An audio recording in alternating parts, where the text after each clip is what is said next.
Ողջույն հարգելիներս, գիրքը համալրված է շատ նյութերով, դրա համար կտամ միայն բովանդակությունը, իսկ վերլուծությունը հետո առանձին տեսանյութերով ամեն անգամ ցույց կտամ։ Հեղինակային իրավունքներն են։ Այստեղ հագուստի նախագծման հիմնական հասկացություններն են։ Այս բաժնում մարմնի չափսեր, հավելումներ, չափսեր, որոնք հարկավոր են տիպային չափերի համար։ Մարմնաչափության գործիքներն են, որոնք օգտագործվում են հատուկ հատվածները չափելու համար։ Մարմնի չափումների համար անհրաժեշտ կետերը, ստանդարտ տիպային չափերի ստանդարտներից օգտվելու համար հիմնական 3 չափումները, դրանց վերլուծությունը, մարմնակազմության վերլուծությունը, այս բաժինը ընդհանրապես դրա մասին է։ Հիմնականում մեծ բաժին է, այդպես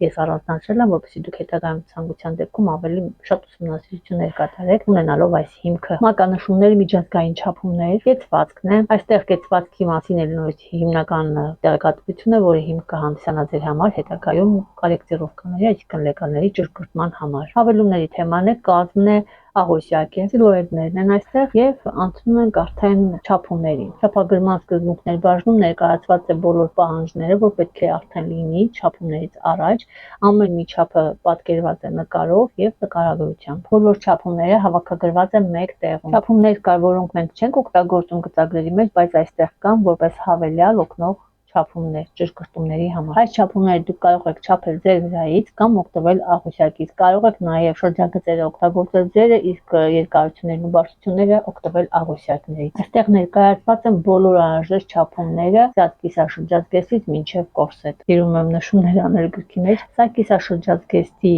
բաժինն է, խորհուրդ եմ տալիս սկսել հենց կիսաշրջազգեստից, որովհետև այն համարվում է ամենահեշտը որպես լողական։ Այստեղ սեղմոնների կառուցումն է, 3 տարբերակով ներկայացված, սեղմոնի կառուցումն է, հետևամասի եւ առաջամասի սեղմոնի կառուցումն է, վերլուծություն է, երբ որ անհատական չափ է, մեծ չափերի դեպքում եւս մի կիսաշրջազգեստի կողքը բալանսն էր եւ այստեղ մի երկու չափ ավել կիսաշրջազգեստի արդեն կառուցվում է, այստեղ սեղմոններն են, կողքի սեղմոնը, առաջամաս եւ հետեւամասն է, կողքի կարի ձևավորումն է, նեղ եւ լայնացող սեղմոնների տեղաբաշխումը, երբ որ շատ է խորությունը մեծ լինում, մի փոքր մոդելավորում է, այստեղ ռելիեֆային կարերն են, դարսերն են, ընդհանուր սկզբունքներն է ներկայացված, որը կարող է կիրառել բոլոր տեսակի հագուստների դեպքում։ Այստեղ գոտիներն են, կտրվածքներ, գրպաններ, լայնացող տարբերակը, սա կտորներով կիսաշրջազգեստն է, գոտեն է, կոնաձև կիսաշրջազգեստի տեսակներն է, արևը, կիսաարևը եւ երբ որ հնարավոր է լինի նաեւ սեղմոնով, հեսա կհասնենք նաեւ դրան, այստեղ է արդեն դարսերով, այստեղ արդեն տաբատի նախագծումն է, նորից հեշտ տարբերակով ներկայացված, հեշտի նկատի ունեմ մի քանի չափով եւ այստեղ նույնպես կա վերլուծություն, սա էլ մի քանի չափ արդեն ավել է, որը կարող եք աղյուսակից օգտվել, այսինքն եւ ձեր չափերը եւ աղյուսակից եւ կստանաք լավ նստող տաբատ։ Տաբատներ ամբողջությամբ որոշակի փոփոխություն, հիմնական մի երկու դեֆեկտ եւ խոնավաճերմային մշակումներն են, գրպանի կտրվածքներ մի երկու տեսակ, ուսային հագուստն է, դրանց տեսակներն են ձգվող կտորների համար, նեղ հագուստի համար հիմա դուք տեսնում եք, սա կարող եք օգտագործել որպես ռելիեֆային կարերով կորսետ, որովհետեւ այստեղ սեղմոնի խորությունը 1 սանտիմետրով ավել է։ Այս նույն գծագիրը կարող եք օգտագործել նաև առանց սեղմոնի հագուստի համար, բայց այստեղ պետք է ձգողականությունը մեծ լինի, որ ավելի լավ նստող հագուստ լինի։ Կորսետի համար որոշակի փոփոխություններ, մոդելավորում եւ սա արդեն զգեստն է, որը կիսաընդգրկողն է, այն բազան է մեր համարվում, նախագծում ենք ամեն մի հատվածը այսպես նկարագրված է, ներկայացված է, ամբողջական այստեղ է, մոդելավորում ենք սեղմոնը տարբեր կարեր, սկզբունքն է, սա արդեն պիջակն են գալիս, այստեղ չկան արդեն քայլային ինչ-որ մանրակրկիտ գծագրեր, որովհետև գծագրման ամբողջ ընթացքը նույնն է, բայց կա այսպիսի ռելիեֆային կարեր արդեն,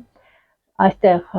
վերարկունը, ի դեպ ասեմ պիջակն ու վերարկուն տարբերվում են հավելումներով զգեստից, տվել են որպես օրինակ, որ կարողանաք հեշտ աշխատել, սա էլ ռելիեֆային կարերով վերարկուն է, սա արդեն ժիլետն է, այստեղ նույնպես տարբերությունը հավելումներն են, այդ ավելացումները, որոնք տրվում են բոլոր հատվածներին եւ կոնստրուկտիվ եւ ուրվապատկերի համար, թևքի բաժինն է արդեն, Թևքի վերլուծությունը այստեղ բարձրության հետ կապված եւ ամենահեշտ տարբերակը, որը կարող եք բլուզների դեպքում օգտագործել պիջակների համար, երկարանի թևքն է, մանրակրկիտ կառուցում է, կա որոշակի վերլուծություններ իմ կողմից այստեղ, սա մեկ կարանի թևքն է արդեն եւ վերնաշապիկի բաժինն է, վերլուծություն, մտածողություն, որտեղ իմ համար սա ամենակարևոր կետն է, որպեսզի դուք սովորեք վերլուծել նախքան նախագծելը։ Դա հենց վերնաշապիկի կառուցումն է, այլ ոչ թե մոդելավորումը։ Չնայած կարող ենք նաև ասել կոնստրուկտիվ մոդելավորում, վերնաշապիկի թևքն է եւ վերնաշապիկի եւս մի տարբերակ, սա օվերսայզն է, որը կարող եք օգտագործել նաև լայն մայկաների, այսինքն ուսը կախ մայկաների դեպքում։ Երկրորդ գիրք է լինելու, սա իմ առաջի գիրքն է, այդ երկրորդ գիրքի մեջ նոր ռեկլամների մասին կլինի։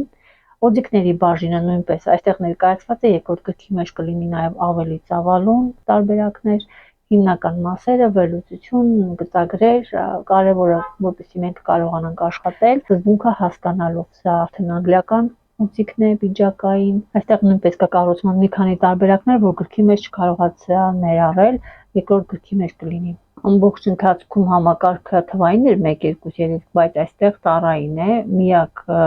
երկու գծագրերն, որոնք տառային է համակարգը եւ ծավալուն փոփոխության ենթարկած չի, այլ իմ սկզբնական առաջի տարբերակի, որտեղ կա նախնական տարբերակի գիրք, այդ գրքից ամբողջությամբ նույն թեմաներն են այստեղ տեղադրված։ Սա նույնպես լինելու է առանձին շարքով գիրք, որտեղ ավելի մանրակրկիտ տարբերակով կներկայացվեն սրանք, ավելի հեշտացված եւ մի քանի տարբերակ ավել նկատի ունեմ կառուցվածքների։ Այսպիսով գիրքը ես վերջացրեցի, այստեղ կա նաև ահա այսպես առանց չաշկաների ֆորսետ եւ իրենց հաշվարկներից կա, քանի որ կար տարբերակը ես տեղադրեցի, բովանդակությունն է եւ վերջ սիրելիներս, այսքանով 334 էջ էր։